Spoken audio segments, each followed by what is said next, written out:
Now to our deep dive on the continuing problem of false or misleading news, or what you might call junk news. Much of the attention recently has centered on Facebook. And yesterday, the company's founder and CEO, Mark Zuckerberg, told Wired magazine that it may take up to 3 years to fully prevent all kinds of harmful content from affecting people's news feeds. Tonight, Miles O'Brien's latest report profiles a man who has been a leading purveyor of junk news and how he has been exploiting Facebook to reach an audience. It's part of our weekly series on the leading edge of technology. There has been a shooting at a high school in Parkland. Right now we have about 5,300 people and change on the website. It was a busy day at the office when we met one of the internet's most prolific distributors of hyper-partisan fare. Actually, in a story like this, we do actually beat the mainstream media for these types of breaking news events. It was the day of the high school shootings in Parkland, Florida. And as the horrific events unfolded, Cyrus Masumi was spinning facts reported by others to fit the worldview of his audience. You can see that, like, he's wearing a Make America Great Again hat. Right. And he has lots of photos of guns, so obviously this is going to be a very controversial issue.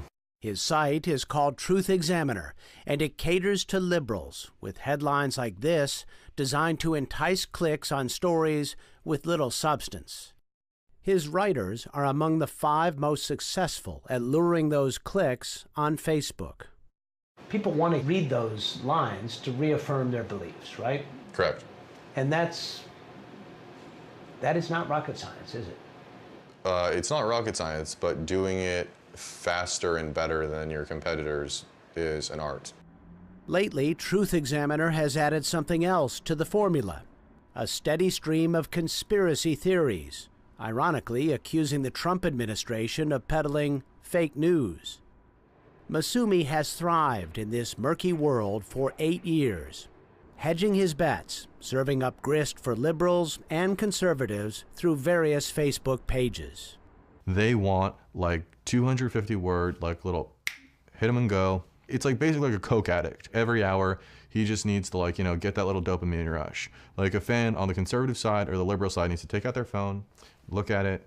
Oh, Trump sucks. Trump sucks so bad. All right, I'm done. And then, right? Like, that's it. That's it. People don't care about the facts. Yeah, of course. People don't care about facts. Take it to the bank. He estimates he has spent over $1 million in ads, reaching over 100 million people, and has made several $1,000,000 by selling that audience to advertisers on his own site and on Facebook. Do you create fake news? No, I don't. Tell me what it is then. Always inflammatory, like excluding facts from the other side, but never fake. My team, they don't cover news angles which are favorable to opposition in the same way that CNN would never cover a favorable angle to Trump or MSNBC. He lives in the home where he grew up, on a 9-acre vineyard in Napa, California. We grow a brand of Cabernet, which is, I'm told, very nice, although I'm not a wine person. He is a self-described cultural libertarian, free thinker, and lover of politics. For him, it all started in high school. He was selling anti-Obama T-shirts and decided Facebook was a good way to reach more customers. It worked. He learned how to build an audience on Facebook, dropped the T-shirts, and created Mr. Conservative, his first hyper-partisan site. So I'm a marketer with a love of politics. And, I contend that, like, marketers will be the king of the future of media. I think that the danger is not the Russians or the Macedonians, but that the actual danger is when you have a marketer who doesn't love politics. Producer Cameron Hickey found Cyrus Masumi during our 16-month investigation of hyper-partisan misinformation on Facebook. Cameron's key reporting tool, software that he wrote that analyzes social media, looking for the sources of what we call junk news. It's clear that a lot of the publishers are domestic, and I think we've given a lot of attention to Russian disinformation or Macedonian teenage profiteers, But both of those groups, I think, learned it from these guys. They learned it from Americans who have been long profiting on partisan information or other kinds of junk. Social networking allows us all to bypass the traditional arbiters of truth that evolved in the 20th century. Historically, our information landscape has been tribal. We turn to the people that are like us, the people that we know, the people around us, to make sense of what is real and what we believe in. Computer scientist Dana Boyd is president and founder of Data and Society. And what we're seeing now with a networked media landscape is the ability to move back towards extreme tribalism. And there are a whole variety of actors, state actors, non-state actors, who are happy to move along a path where people are actually not putting their faith in institutions or information intermediaries, and are instead turning to their tribes, to their communities. Cyrus Masumi's first big jackpot exploiting this trend toward tribalism was linked to yet another mass shooting at a school, this one in Sandy Hook, Connecticut in 2012. In the midst of that horror, he bought a Facebook ad that asked the question, "Do you stand against the assault weapons ban? If so, click like." Those who did became subscribers to his page, ensuring his content would rise to the top of their news feeds. He had bought thousands of fans at a very low price. I felt subsequently that I built my first business, sort of, if you want to call it, on the graves of young children who were killed. Well, how do you feel about that? I don't know, how do people feel about things that they do badly? I feel bad about it, but I mean, we do what we do to pay the mortgage, right? The strategy Masumi helped pioneer spread like virtual wildfire.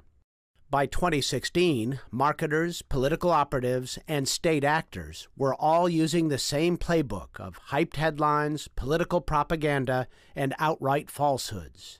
They were all in an environment together, a melting pot, if you will, and with a whole set of really powerful skills when they saw a reality TV star start to run for president. And that's pretty funny. That's pretty interesting. And so it was fun to create spectacle. The stage was set for the 2016 presidential election, and an unprecedented misinformation campaign waged on several fronts. Back in Napa, Cyrus Masumi was doing well, running a conservative page called Truth Monitor, along with the liberal Truth Examiner. Masumi says anger is what generates likes, and conservative stories were more lucrative. Conservatives are angrier people. Tell me about that. You ever seen a Trump rally on TV? Yes. Yeah? It's gold. But since the election, the conservative side of Masumi's business has dried up. His site that used to offer that content has moved into feel-good stories.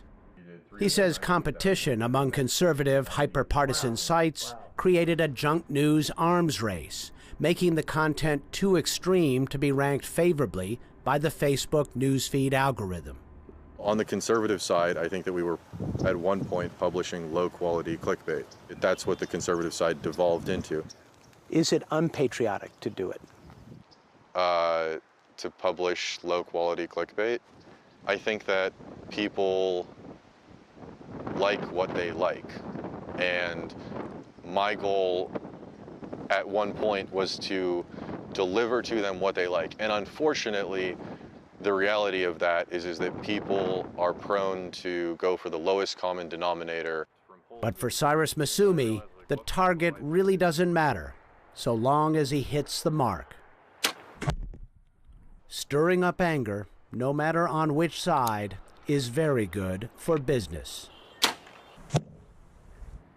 Ahead, as we continue our series, you'll meet two of the fans bought by Cyrus Masumi, a deep blue liberal from Brooklyn and a Christian conservative from Indianapolis. For the PBS NewsHour, I'm Miles O'Brien in Napa, California. Miles' series on Facebook and junk news continues next week. You can watch part 1 and find more reporting on our website, pbs.org/newshour.